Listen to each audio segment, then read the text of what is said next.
ابن عقیل اپنا واقعہ لکھتے ہیں کہ میں بہت ہی زیادہ غریب آدمی تھا۔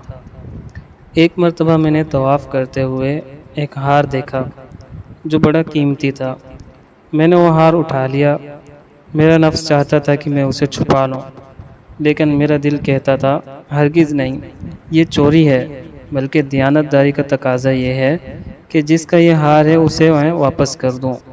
چنانچہ میں نے مطاف میں کھڑے ہو کر اعلان کر دیا کہ اگر کسی کا ہار گم ہوا ہو تو آ کر مجھ سے لے لے۔ کہتے ہیں کہ ایک نابینا آدمی آیا اور کہنے لگا کہ یہ ہار میرا ہے اور میرے تھیلے میں سے گرا ہے۔ میرے نفس نے مجھے اور بھی ملامت کی کہ ہار تو تھا بھی نابینا کا، اس کا کسی کو کیا پتہ چلتا، چھپانے کا اچھا موقع تھا، مگر میں نے وہ ہار اسے دے دیا۔ نابینا نے دعا کی اور چلا گیا۔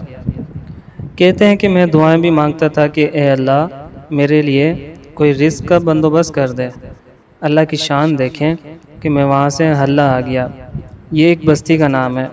وہاں کی ایک مسجد میں گیا تو پتہ چلا کہ چند دن پہلے امام صاحب فوت ہو گئے ہیں۔ لوگوں نے مجھے کہا کہ نماز پڑھا دو۔ جب میں نے نماز پڑھائی تو انہیں میرا نماز پڑھانا اچھا لگا۔ وہ کہنے لگے تم یہاں امام کیوں نہیں بن جاتے؟ میں نے کہا بہت اچھا۔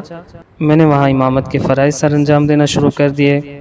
تھوڑے دنوں کے بعد پتہ چلا کہ جو امام صاحب پہلے فوت ہوئے تھے ان کی ایک جوان سال بیٹی بھی ہے۔ وہ وصیت کر گئے تھے کہ کسی نیک بندے سے اس کا نکاح کر دینا۔ مقتدی لوگوں نے مجھ سے کہا جی اگر آپ چاہیں تو ہم اس یتیم بچی کا آپ سے نکاح کر دیتے ہیں۔ میں نے کہا جی بہت اچھا۔ چنانچہ انہوں نے اس کے ساتھ میرا نکاح کر دیا۔ شادی کے کچھ عرصے بعد میں نے اپنی بیوی کو دیکھا کہ اس کے گلے میں وہی ہار تھا جو میں نے طواف کے دوران ایک نابینا آدمی کو لوٹایا تھا۔ اسے دیکھ کر میں حیران رہ گیا۔ میں نے پوچھا یہ ہار کس کا ہے؟ اس نے کہا یہ میرے ابو نے مجھے دیا تھا۔ میں نے کہا آپ کے ابو کون تھے؟ اس نے کہا وہ عالم تھے، اس مسجد میں امام تھے اور نابینا تھے۔ تب مجھے پتہ چلا کہ اس کے ابو وہی تھے جن کو میں نے وہ ہار واپس کیا تھا۔ میں نے اس کو بتایا کہ یہ ہار تو میں نے ان کو اٹھا کر دیا تھا۔ وہ کہنے لگی کہ آپ کی دعا بھی قبول ہو گئی ہے اور میرے ابو کی بھی دعا قبول ہو گئی ہے۔ میں نے کہا وہ کیسے؟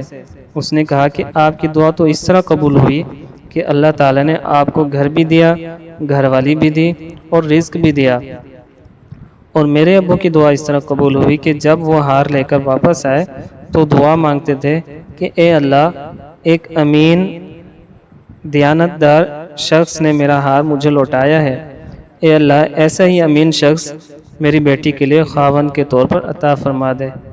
اللہ نے میرے باپ کی دعا بھی قبول کر لی اور آپ کو میرا خاوند بنا دیا۔